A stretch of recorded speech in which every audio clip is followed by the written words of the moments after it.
گھر میں ہی اسے روسٹ کیا جاتا ہے، پھر اسے گرائنڈ کیا جاتا ہے اور گرائنڈ کرنے کے بعد اس سے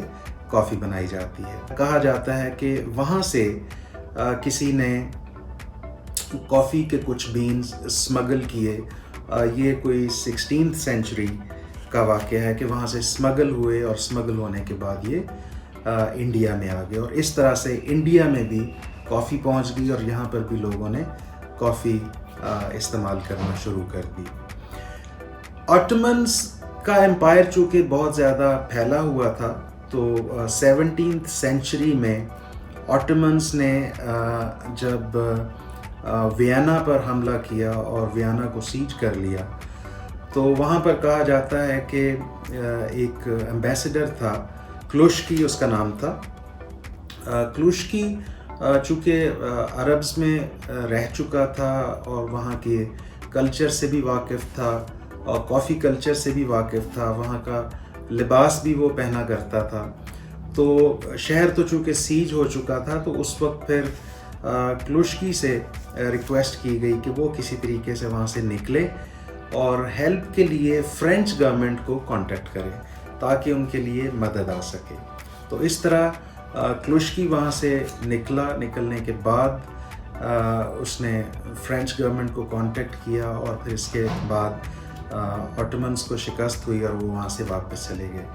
واپس جاتے جاتے ایک انٹرسٹنگ واقعہ یہ ہوا کہ ان کے ساتھ بہت سے کافی بینز تھے جو وہیں چھوڑ گئے، اور وہاں چونکہ آگ لگی ہوئی تھی اور اس آگ میں یہ کافی بینز بھی جل رہے تھے، تو کلوشکی چونکہ آلریڈی کافی کلچر سے واقف تھا، عربز میں رہ چکا تھا، تو اس نے جب اسمیل کیا کہ یہاں سے تو کافی کی اسمیل آ رہی ہے، تو اس نے فوراً نوٹس کیا کہ یہاں کافی کی کچھ کوانٹٹی موجود ہے، تو اس نے فوراً وہاں پہ جو کافی موجود تھی اس کو سیکیور کیا اور لوگوں کو بتایا کہ یہ کافی ہے اور بہت زبردست مشروب ہے۔ تو اس طرح سے وینا میں بھی کافی کلچر کا آغاز ہو گیا، اور کہتے ہیں کہ کلوشکی نے ہی سب سے پہلا کیفے وہاں پر اوپن کیا جس کا نام تھا بلو باٹل۔ اسی طرح پھر ترکی میں یہ کلچر بہت زیادہ پھیل گیا 17th سینچری میں، وہاں بھی بہت سے کافی ہاؤسز کھل گئے، پبلک کافی ہاؤسز بھی تھے اور اسی طرح پرائیویٹ کافی ہاؤسز بھی تھے۔ وہاں سے ٹریول کرتے کرتے یہ کلچر پھر اٹلی پہنچا، اور وہاں سے پھر آہستہ آہستہ یہ پورے یورپ میں پھیلنا شروع ہو گیا۔ یورپ کے باقی کنٹریز جس میں نیدرلینڈز، جرمنی، پورچگال اور بہت سے دوسرے ممالک، انگلینڈ میں بھی یہ کلچر پھیل گیا اور کافی ہاؤسز بننا شروع ہو گئے۔ کافی کی یہ کہانی اسی طرح آگے بڑھتی چلی گئی اور بڑھتے بڑھتے یہ ماڈرن ایج تک آ گئی۔ امریکہ میں خاص طور پر کافی کا کلچر بہت زیادہ فروغ پا گیا، اور جس وقت امریکہ اپنی انڈیپینڈنس کی جنگ لڑ رہا تھا، گریٹ برٹن سے اپنی آزادی کی جنگ لڑ رہا تھا، تو اس وقت آرمی میں اور جو فریڈم فائٹرز تھے ان میں کافی کلچر بہت زیادہ فروغ پا گیا۔ چونکہ ادھر ٹی کلچر تھا، انگلینڈ میں، گریٹ برٹن میں ٹی کلچر تھا اور وہاں کافی پی جاتی تھی، تو امریکہ میں اس وقت کافی پینا ایک پیٹریٹزم کا سمبل بھی تصور کیا جاتا تھا، تو چائے سے وہ کافی حد تک سارٹ آف نفرت کرتے تھے، they did not like tea at all، اور اسی نفرت میں پھر وہ کافی کو بہت زیادہ پریفر کرتے تھے اور پروموٹ کر رہے تھے۔ اس وقت پوری دنیا میں کافی کا بزنس بہت بڑے پیمانے پر ہو رہا ہے۔ This business is in billions of dollars per year, اور اس وقت دنیا کی ایک بہت بڑی جو کافی چین ہے اسٹار بکس، اس کے 29,000 سے زیادہ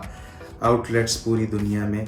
آپریٹ کر رہے ہیں۔ ویورز، دنیا میں اس وقت 4 میجر اقسام ہیں کافی بینز کی، جس میں عربیکا، روبسٹا، لائبیریکا اور ایکسیلسا، اور عربیکا کا شیئر اس میں سب سے زیادہ ہے۔ ٹوٹل جو کنزمپشن ہے کافی بینز کی، اس میں 60% شیئر عربیکا کا ہے، اور دنیا میں اس وقت سب سے زیادہ کافی پروڈیوسر جو کنٹری ہے وہ برازیل ہے. 33% پروڈکشن آف کافی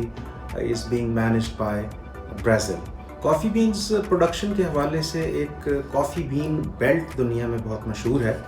اور اس میں وہ ممالک شامل ہیں جہاں پر کافی پلانٹیشن کے لیے بہت زیادہ موزوں انوائرمنٹ ہے. میں ریجنز آپ کو بتا دیتا ہوں جس میں